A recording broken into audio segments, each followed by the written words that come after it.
오늘 우리에게 주신 하나님의 말씀 함께 보도록 하겠습니다. 구약 성경 이사야 33장 17절부터 24절까지의 말씀입니다. 구약 성경 1006쪽에 있습니다. 이사야 33장 17절부터 24절까지의 말씀입니다.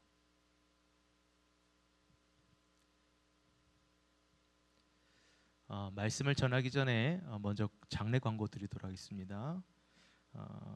최나철 장로님의 아내 되시는 조종린 권사님께서 소천하셨습니다. 빈소는 광명 성혜병원 장례식장이고요.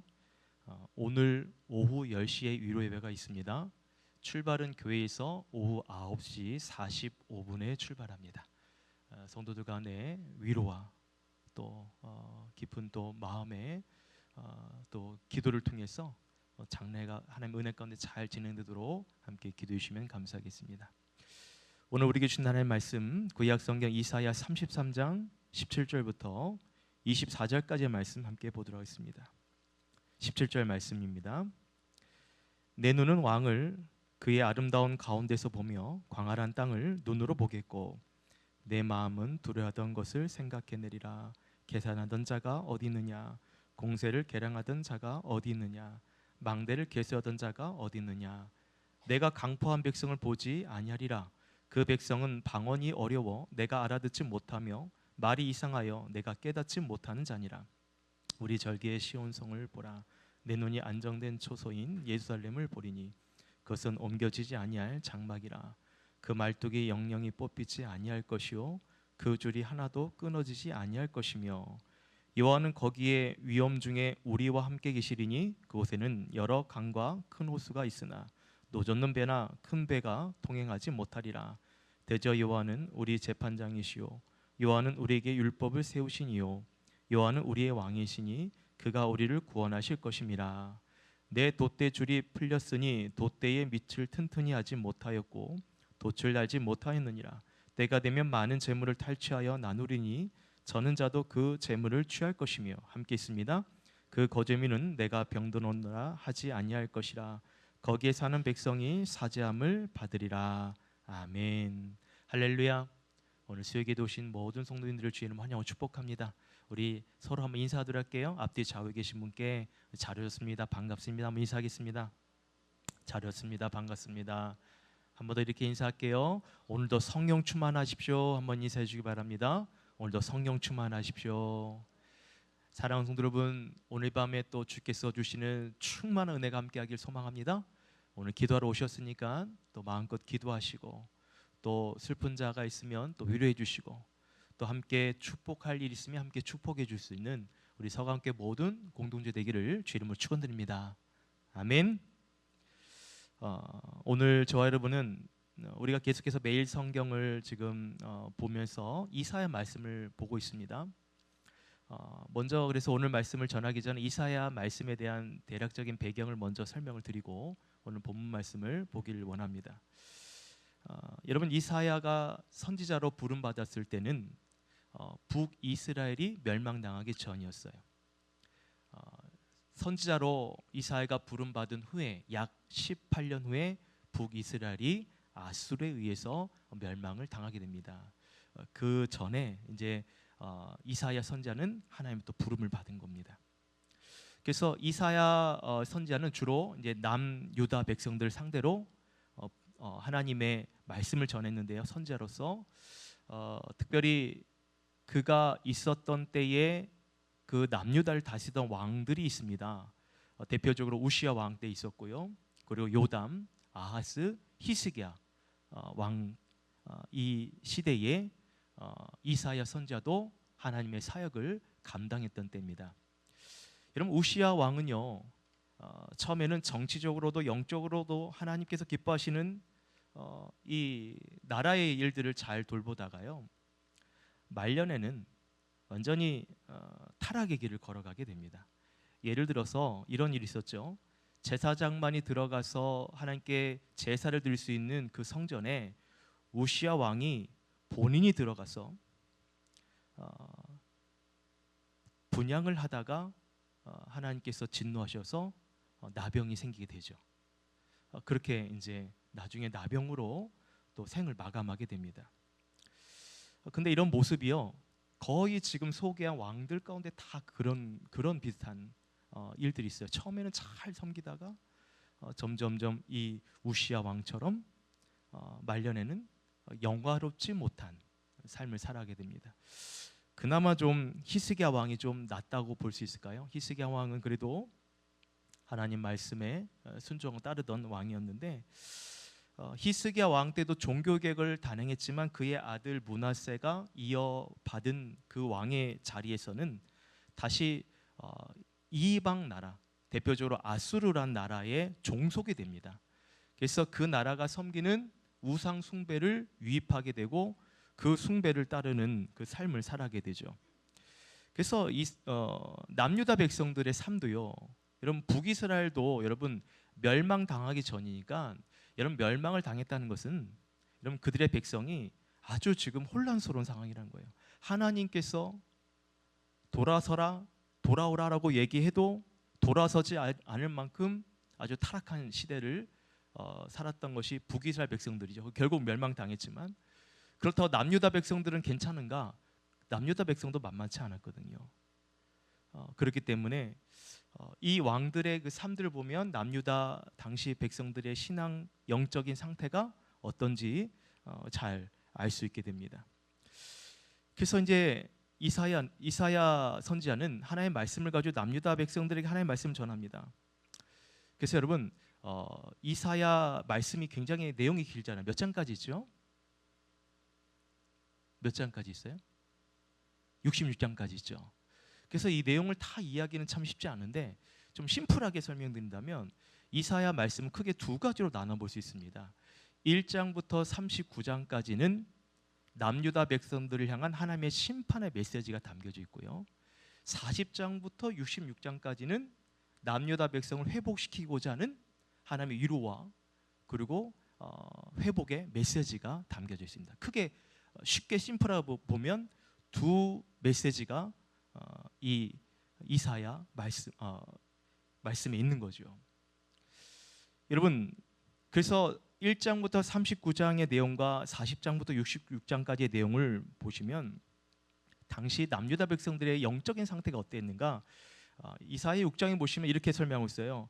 듣기는 들어도 깨닫지 못하고, 보기는 보아도 그들이 어떻게 해요?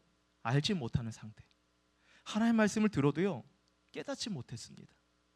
또 그들이 보긴 보아도 그것에 대해서 알지 못하는 영적 무지함, 그 상태가 당시 남유다 백성들의 상황이었습니다. 그래서 하나님께서는 이사야 선지자를 통해서 복음을 전하고 돌아오기만을 하나님 기다리셨어요. 돌아오기만을. 그런데 결국 그 심판의 시간들은 다가오게 되고 도달하게 되고, 남유다 백성들은 아수르와 바벨론에 의해서 처참하게 멸망당하게 됩니다. 심판을 받게 되는 거죠. 그런데 하나님께서 이들에게 이러한 심판으로만 남유다 백성을 멸하시고 끝나는 것이 아니라, 제가 서두에 말씀드린 것처럼 그 이후에 하나님의 메시지가 있죠. 위로와 회복의 메시지. 하나님께서는 그러한 멸망당한 이스라엘 백성을 향한 하나님의 소망의 말씀도 전해주신다는 것입니다. 그래서 우리가 그 소망의 말씀이 대표적으로 이런 거예요. 구루터기 말씀을 전해주셔요. 여러분 이사야 말씀 보시면서 구루터기 얘기 혹시 기억이 나시는지 모르겠어요. 밤나무와 상수리 나무가 배임을 당하여도 그 구루터기는 남아있는 것 같이 거룩한 씨가 이 땅에 구루터기니라. 이 말씀 혹시 기억나십니까? 기억 안 나도 난다고 얘기해. 기억 안 나도 난다고 여러분 얘기를 해주세요. 이사야 6장 13절 말씀이에요. 그러니까 백성들이 여러분 심판을 받아도 거룩한 씨라는 것은 뭐예요? 의로운 백성들.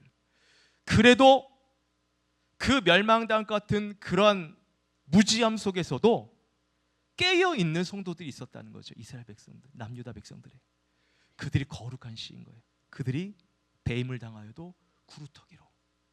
그래서 그 거룩한 구루터기를 통해서 하나님은 이스라엘 백성을 회복해 주시겠다 말씀하시는 겁니다. 바로 그 소원하는 걸 사랑하는 서강교회 성도 여러분, 여러분이 이 땅에 구루터기가 되기를 주의 이름으로 축복드립니다. 여러분이 구루터기가 되기를 축복드립니다. 여러분, 그러한 이 시대에 정말 말씀을 볼 때마다 우리가 도전받아야 할 말씀들이 있잖아요. 그럼 그것을 여러분 것으로 삼으세요. 그리고 그것을 위해서 기도하세요. 그럼 그 말씀이 여러분 삶 가운데 역사하시는 줄 믿습니다.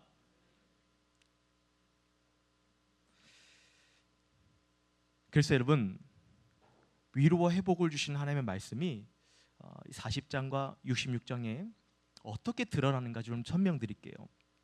이사야 40장에 보시면요, 하나님께서 이스라엘 남유다 백성들을 어떻게 위로하시고 어떻게 회복해 주시는가, 그것이 이사야 40장에 보시면 내 백성을 위로하라라는 말씀으로 시작됩니다.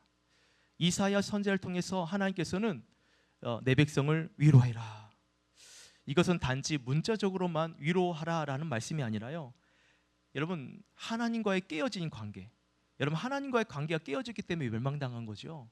이스라엘 백성들이 돌아오지 않았기 때문에. 하나님을 철저하게 믿는 신앙이 바로 하나님과 연합되는 삶인데, 여러분, 하나님이 아닌 다른 이방 우상들을 섬겼던 그들의 신앙이 결국 하나님과의 관계를 깨어지게 만든 거잖아요. 그래서 심판을 받았어요. 근데 하나님께서 이 깨어진 관계를 회복해 주시겠다는 말씀이 내 백성을 위로하라라는 말씀 속에 담겨져 있다는 것입니다. 그래서 그 대표적인 말씀이, 여러분 이사야 말씀이 다음 주에도 쭉 보시겠지만 이사야 53장에 보시면 바로 그 깨어진 관계를 회복해 주시는 중요한 인물이 나오죠. 바로 고난받는 종의 이야기가 나옵니다. 여러분, 고난받는 종, 왜 이 종이 고난을 받는가? 말씀 보시면 우리의 허물 때문에 그래요. 우리 허물 때문에 그 종이 찔림을 당했고, 우리의 죄악 때문에 그 종이 상함을 당했고, 또 징계를 받음으로 우리가 평안을 누리고 그 종이 채찍에 맞음으로 우리가 나음을 입었다는 말씀이 이사야 53장에 기록됩니다. 그게 바로 고난받는 종의 이야기예요. 자, 여러분, 그 고난받는 종이 누굽니까? 예수 그리스도죠. 예수님이세요. 그래서 여러분, 이사야의 마지막 내용은요, 여러분, 이 고난받는 종의 이야기를 통해서 하나님께서 이스라엘 백성들을 어떻게 해요? 위로와 회복해 주시겠다는 것이 바로 이 고난받는 종을 통해서 하나님 구체적으로 회복해 주시겠다는 것을 말씀하고 있는 것입니다. 여러분, 이 내용이 이사야의 전체적인 내용이라고 보시면 될 것 같아요. 여러분, 심플하게 말씀드렸어요. 첫 번째는 누구에 대해서 어떤 내용이 담겨져 있다 말씀드렸습니까? 1장부터 39장까지 남유다 백성들의 심판에 대해서 하나님의 메시지가 선포되어지고, 40장부터 66장까지는 어떤 내용이 있다고요? 그렇죠. 남유다 백성들을 위로하고 회복해 주는 메시지를 담고 있다. 좀 어떻게 이해가 되십니까? 그래서 여러분이 보고 있는 이 이사야의 전체적인 내용, 어떻게 보면 극히 지금 짧은 내용 가지고 설명을 드렸지만 이 배경을 가지고 오늘 본문의 말씀을 보시면 여러분 이해하는 데 도움이 될 것입니다. 그래서 여러분, 오늘 33장의 말씀을 봤는데 이 33장의 내용이 이겁니다. 남유다를 멸망시키겠다는 아수르, 그 당시에 강대국이었어요. 아수르의 위협이 있었습니다. 근데 그 위협 가운데에 남유다 백성들에게는 하나님께서 이사야 선지자를 통해서 계속 메시지를 보내주는 거죠. 회복의 메시지를 보내주고 있습니다. 아수르라는 강대국의 위협이 있지만 그 가운데는 여전히 하나님의 회복의 메시지를 이사야 선지자를 통해서 전해주셔요. 여러분, 아수르는요 어떤 나라냐면 북이스라엘 멸망시킬 만큼 강력한 나라였고요. 그 당시에 강대국이었어요. 그리고 주변의 나라 또한 끊임없이 괴롭혔던 나라입니다. 그리고 특별히 남유다는요 2번씩이나 공격을 해왔어요. 그래서 남유다 백성들에게 이 아수르의 존재는 두려운 존재, 그런 존재였습니다. 그래서 여러분, 말씀을 보시면 히스기야 왕이 그 나라에 금도 보내고 은도 보내서 이 어떤 그들의 요구 사항들을 막 들어줘요. 안 그러면 남유다를 위협하니까, 계속 이 나라를 죄어오니까. 근데 여러분, 이 아수르의 요구대로 히스기야 왕이 다 이렇게 요구대로 도와줬는데 결국 그게 뭐냐면 이 아수르 나라의 계략인 거죠. 남유다를 사로잡기 위한 그들의 계략이었고 음모였어요. 근데 이런 상황 속에서 하나님께서 이사야 선지자를 통해서 오늘 어떻게 회복해 주시고 어떻게 구원해 주시겠다고 말씀하고 있는지 그 말씀을 우리가 좀 살펴보기 원합니다. 그래서 17절 말씀 같이 한번 먼저 살펴보도록 할게요. 17절 말씀 같이 한번 읽어볼까요? 시작. 내 눈은 왕을 그의 아름다운 가운데서 보며 광활한 땅을 눈으로 보겠고. 자, 여기서 내 눈은 왕을 그 아름다운 가운데서 보며 광활한 땅을 눈으로 보겠고라고 말하는데, 여기서 말하는 왕은 누구를 말할 걸까요? 여기서 말하는 왕은요, 히스기야 왕을 말하는 것이 아니라 바로 하나님, 여호와 하나님을 예언하고 있는 것입니다. 그래서 여러분 그 내용을 지금 16절 앞절 16절을 보시면 이렇게 말씀하고 있어요. 그는 높은 곳에 거하리니 견고한 바위가 그의 요새가 되고 그의 양식은 공급되고 그의 물은 끊어지지 아니하리라라고 말하고 있습니다. 자, 여기서 이 설명한 그 존재, 높은 곳에 거하시고 먹을 양식과 마실 물이 끊이지 않도록 공급하시는, 여러분 그분이 누구십니까? 하나님이시죠. 하나님. 그래서 그 내용을 맥락으로 17절의 말씀에 이어지는 내용이 바로 하나님이라는 것을 알 수 있다는 것입니다. 하나님은요, 남유다 백성들을 하여금 하나님의 그 아름다움을 보게 해주신다는 거예요. 그래서 소망을 얻도록 해주신다는 것입니다. 하나님의 그 존재를 통해서 지금 아수라라는 거대한 나라의 공격을 받고 있지만 그 하나님이 견고한 요새요, 그 하나님이 우리에게 필요할 양식을 채워주시고 마실 물을 공급해 주시는 분이다. 이 메시지를 통해서 하나님을 향한 소망을 갖도록 하나님의 메시지는 계속해서 끊임없이 전해진다는 것입니다. 물론 이스라엘 백성들이 잘해서가 아니에요. 이스라엘 백성들이 하나님의 말씀을 지독히도 안 듣는 아주 못난 백성들입니다. 아수르에 의해서 심판을 지금 받게 된 것도 이들의 죄악 때문이거든요. 그럼에도 하나님은 오늘 이 말씀을 통해서 무엇을 보이시냐? 그럼에도 그 못난 남유다 백성들을 사랑하시는 하나님의 마음을 보여주고 있는 것입니다. 그래서 여러분 18절 말씀도 같이 한번 읽어볼까요? 18절입니다. 시작. 내 마음을 두려웠던 것을 생각해내리라. 계산하던 자가 어디 있느냐? 공세를 계량하던 자가 어디 있느냐? 망대를 계수하던 자가 어디 있느냐? 여러분, 그러면서 이스라엘 백성들이 두려워하는 문제들을 하나님께서 직시하도록 해요. 뭐라고 말씀하냐면 내 마음은 두려웠던 것을 생각해내리라. 두려웠던 것을 생각해라. 여러분, 우리에게도 어떤 두려움에 대한 트라우마가 있을지 모르겠어요. 혹시 제가 물에 빠진 이야기 했던가요? 기억이 안 나시군요. 저 어릴 때 물에 빠진 이야기. 네, 감사합니다. 생각이 안 나셔야 제가 이 얘기를 전할 수 있죠. 네, 아마 그때 주무셨나요? 네, 제가 어릴 때 가족들 같이 풀장에 갔었어요. 어릴 때. 근데 이제 튜브 위에 큰 튜브가 있잖아요. 그 당시에는 검은색 고무 튜브였거든요. 거기에 이제 딱 걸쳐 앉았었는데 그만 튜브가 뒤집혀지면서 제가 이제 물 속에 가라앉았어요. 그 풀장이 성인 풀장이었습니다. 제 키의 몇 배나 되는 깊이. 어렸으니까 성인 풀장은 저한테 정말 아주 깊은 곳이었죠. 그래서 튜브가 뒤집어지면서 그 물 속에 그냥 꼬르륵 가라앉았는데, 여러분 아이가 물 속에 빠지면 뭐 호흡을 조절할 수 있습니까? 뭐 수영을 잘합니까? 그냥 물 속에서 빠지는 순간부터 허우적허우적거리면서 물 속에서 이제 풀장에 있는 물을 다 이제 코로 입으로 다 마시게 되는 거죠. 공기가 없으니까. 그러다 그만 숨이 턱 막혀버리게 됩니다. 그러면서 힘이 풀리고 이제 의식이 조금씩 사라지게 되더라고요. 그러면서 그 어린 나이에 죽는 게 이런 거구나 라는 것을 그 어린 나이에 경험을 했어요.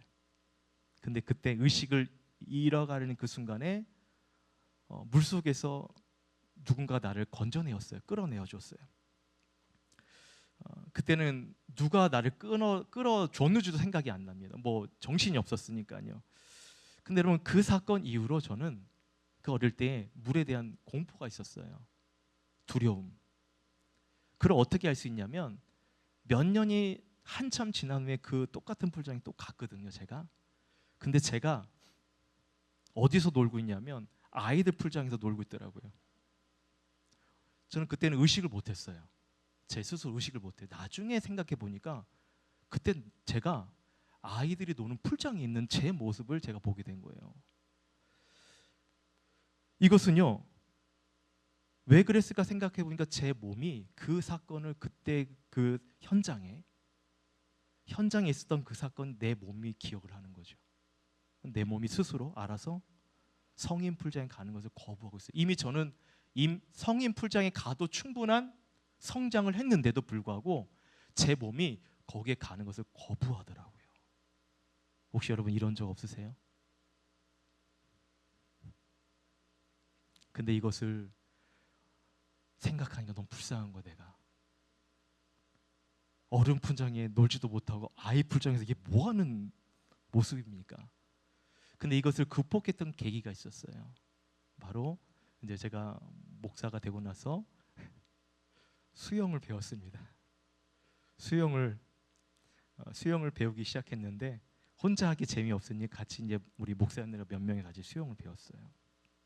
그러면서 이제 얘기하면 길어지니까 수영을 1년 배웠습니다. 1년 배우고 나니까 상급반에 들어가더라고요. 상급반에는 뭐 하는지 아십니까?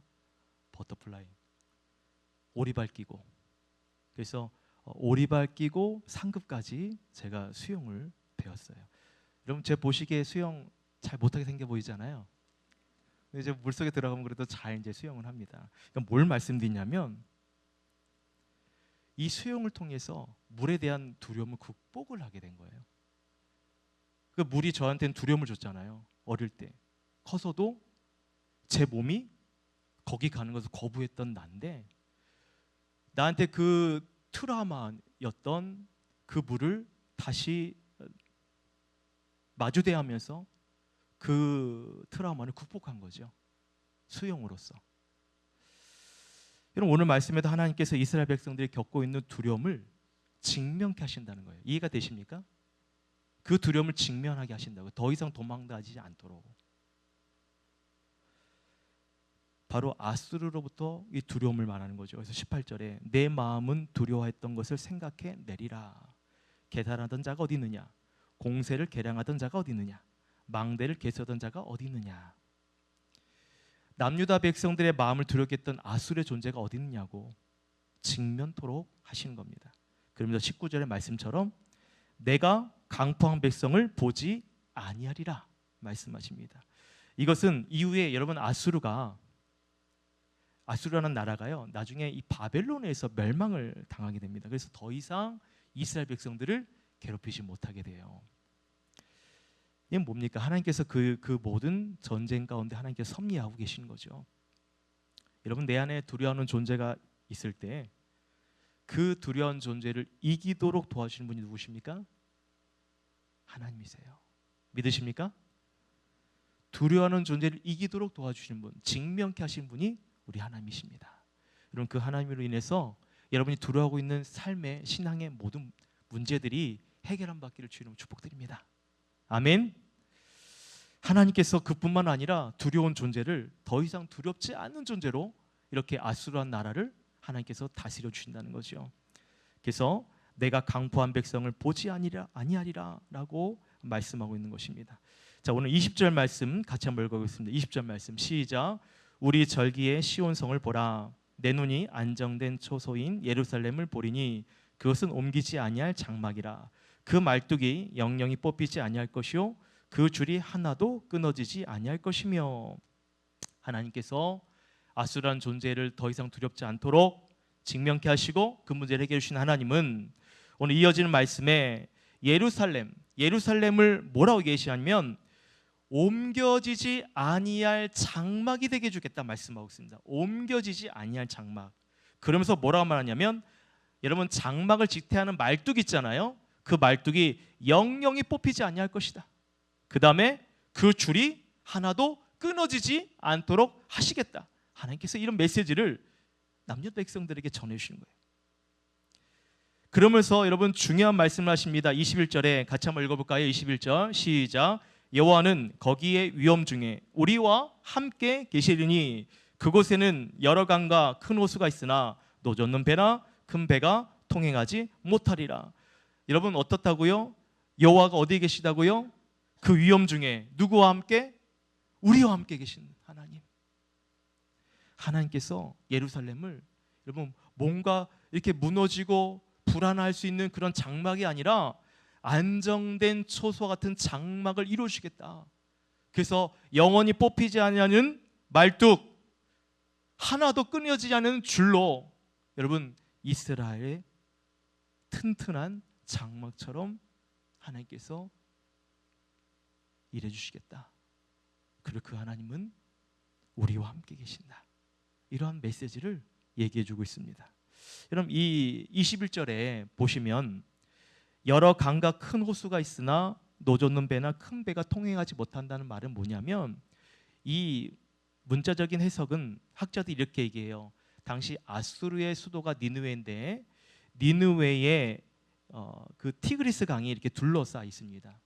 니느웨가 있고 그 주변에 강이 있는데 여러분 그 강이 둘러싸고 있기 때문에 그 성은 누구도 함부로 침략할 수 없는 안전한 요새인 거죠. 그래서 노젓는 배나 큰 배가 통행하지 못한다는 것은 함부로 그 성을 침략하지 못한다는 거예요.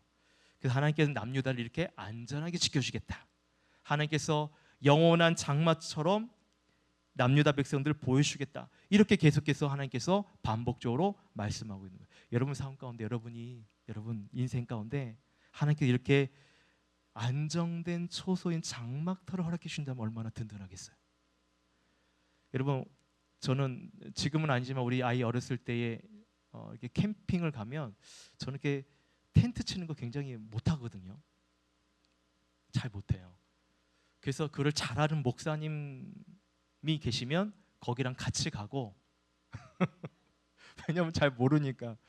근데 정말 그 목사님은 텐트를요 아주 쨍쨍하게, 여기 계신 분 텐트 치신 분들 중에 이렇게 말뚝을 잘 받고 이렇게 쨍쨍하게 되는데 그렇지 못해서 막 그 다음날 일어나면 텐트가 막 쓰러져 있고 막 그런 일이 있잖아요.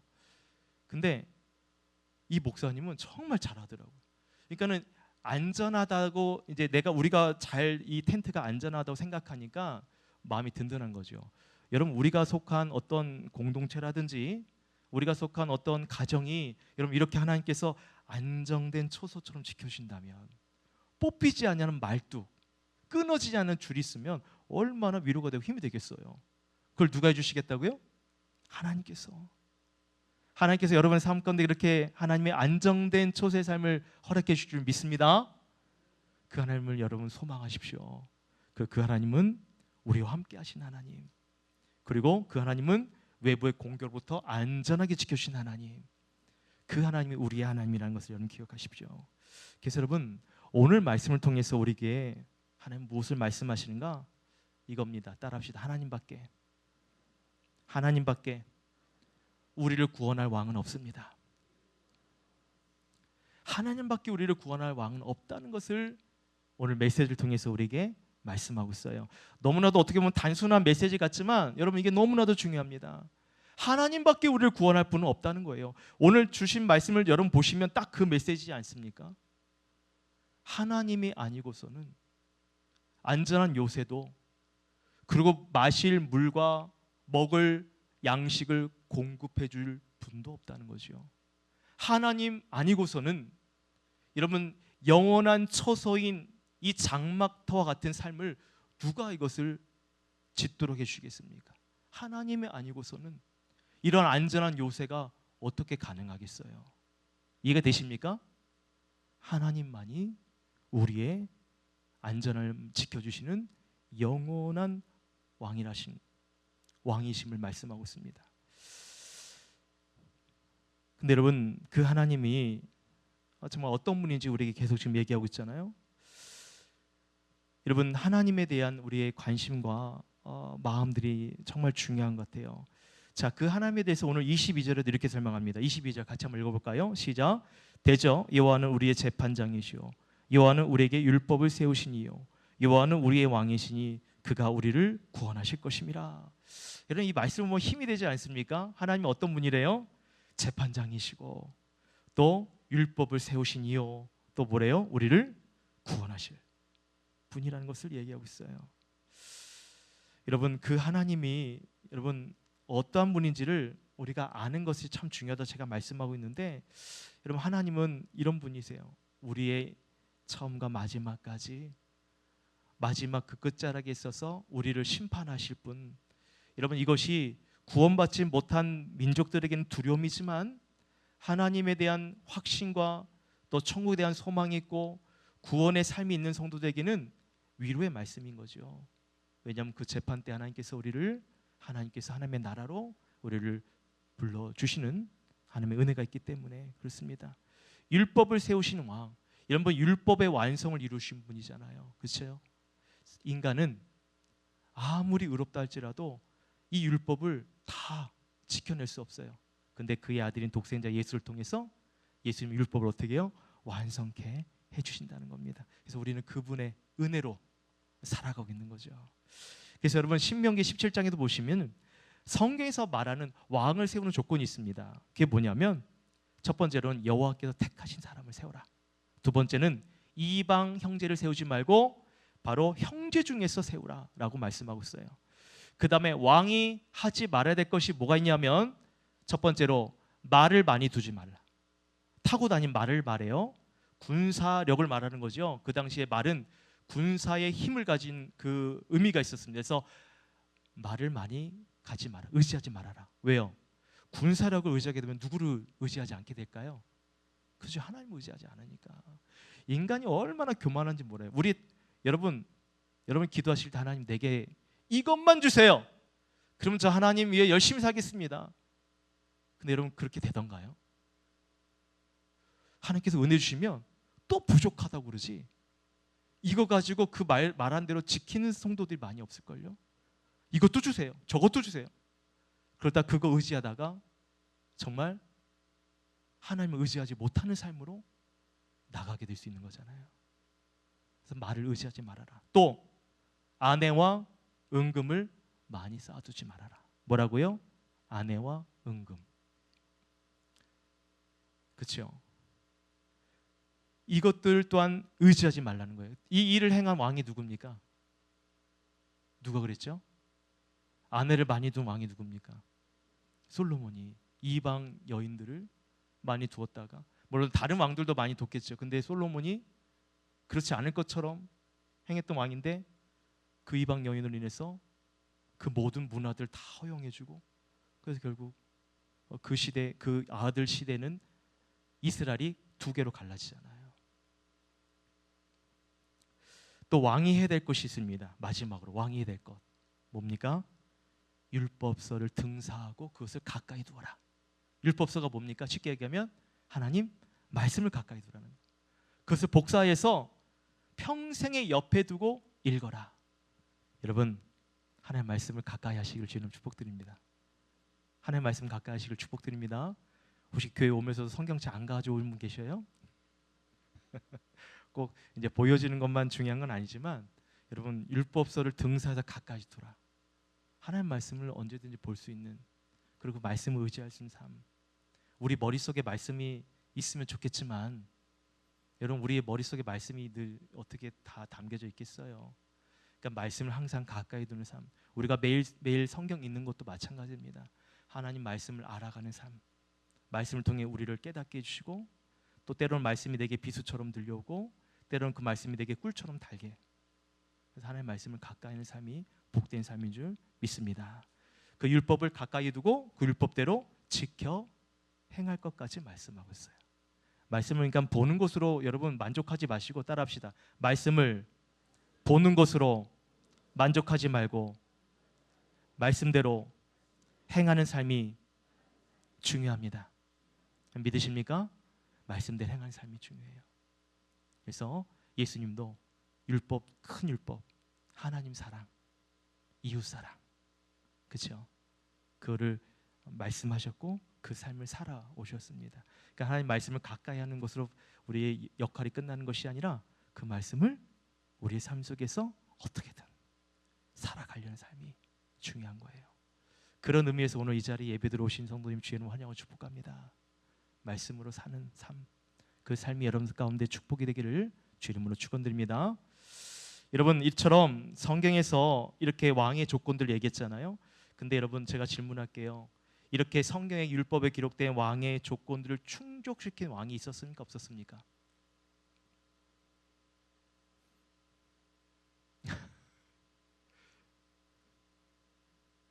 성경에서 말하는 율법대로 다 충족한 이룬 왕이 있습니까? 없습니까?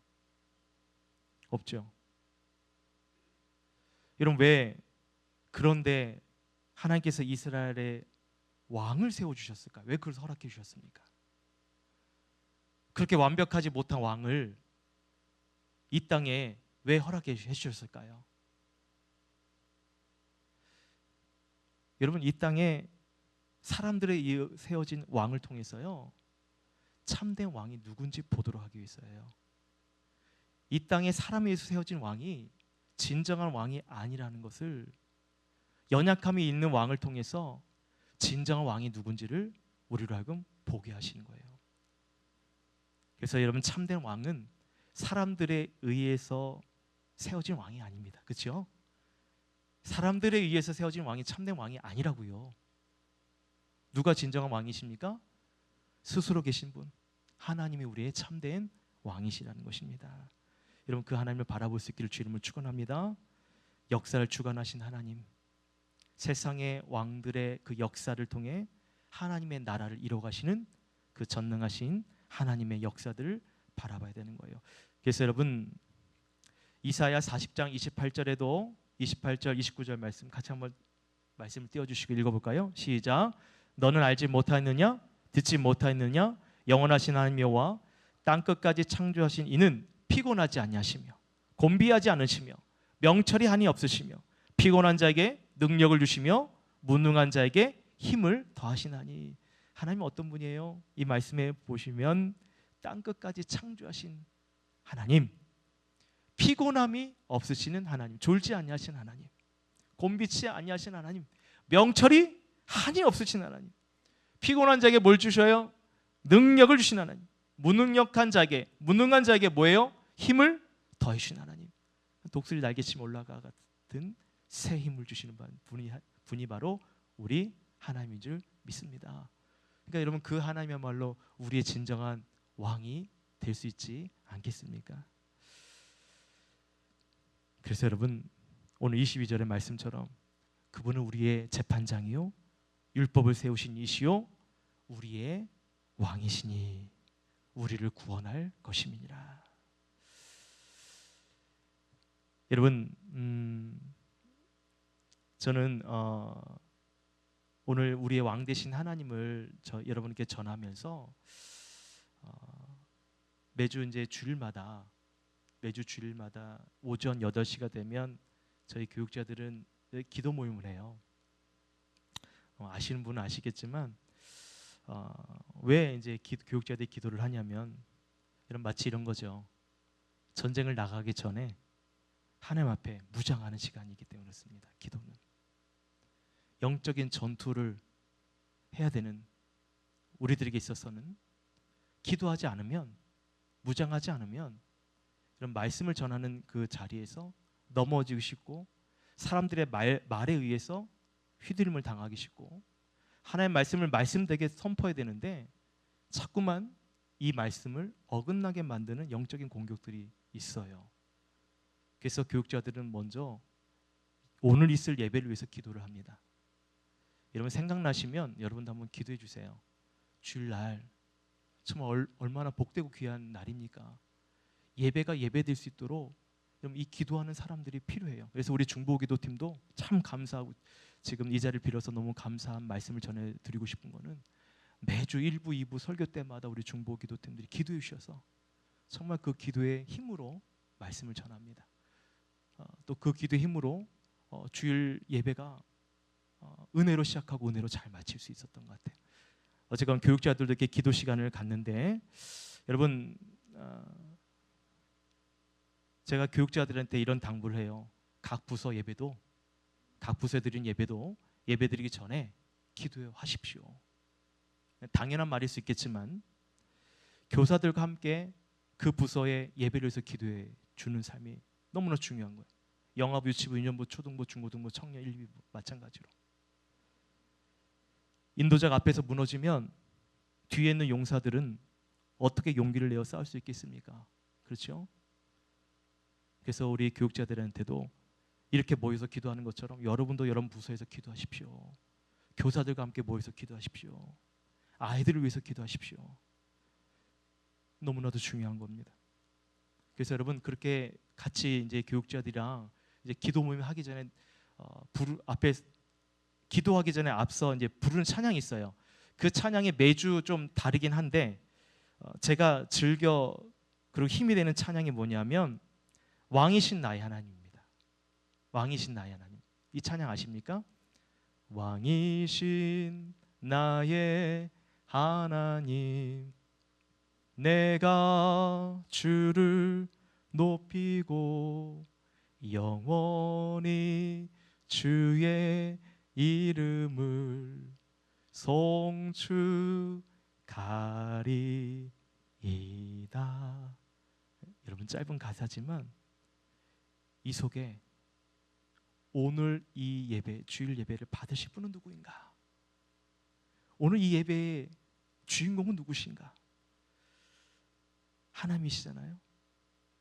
그 왕 대신 그 왕 앞에서 내가 할 수 있는 최선의 모습은 무엇인가? 그것은 바로 따라합시다. 주의 이름을 높이는 것입니다. 영원토록 주를 찬양하는 것입니다. 이런 그 고백이 이 왕이신 나의 하나님 가사 속에 담겨져 있어요. 여러분 오늘 이 시간도 마찬가지입니다. 우리는 왕 대신 하나님 앞에 서 있어요. 그렇죠? 여러분 이 자리는 지금 누구 앞에 서 있어요? 왕 대신 하나님 앞에 서 있습니다. 여러분 이 예배를 받으신 분은 왕이신 우리의 하나님이셔요. 그 하나님 앞에 내가 오늘 찬양할 수 있는 이 삶이 여러분 우리가 하나님을 높여드리는 최선의 삶의 예배입니다.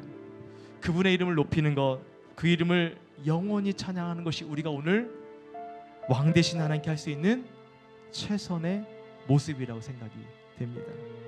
사랑하는 여러분 오늘 시간에 우리 영원한 왕 대신 하나님께 우리의 마음과 뜻을 다하여 찬양합시다. 밤나무와 상수리 나무가 배임을 당하여도 그 그루터기는 남아있는 것처럼 이 땅의 거룩한 씨가 바로 여러분이에요. 유다를 향한 그 심판 속에서도 하나님은 그들 향해 당신의 위로와 회복의 메시지를 전해주십니다. 하나님께서 우리의 처소를요 영원히 안정된 처소로 지켜주시겠다 말씀하고 있어요. 말뚝이 영원히 뽑히지 아니하고 그 줄이 끊이지 않도록 우리의 삶을 하나님께서 지탱해 주실 줄 믿습니다. 그 하나님은 우리를 안전하게 지켜주시는 견고한 바위요 요새 같으시고 그 하나님은 우리에게 양식과 물을 끊임없이 공급해 주시는 그 전능한 하나님이라는 것을 왕이신 하나님이라는 것을 기억하면서 오늘 시간에 그 왕 되신 하나님 앞에 우리가 드릴 수 있는 최선의 모습으로 하나님께 예배합시다.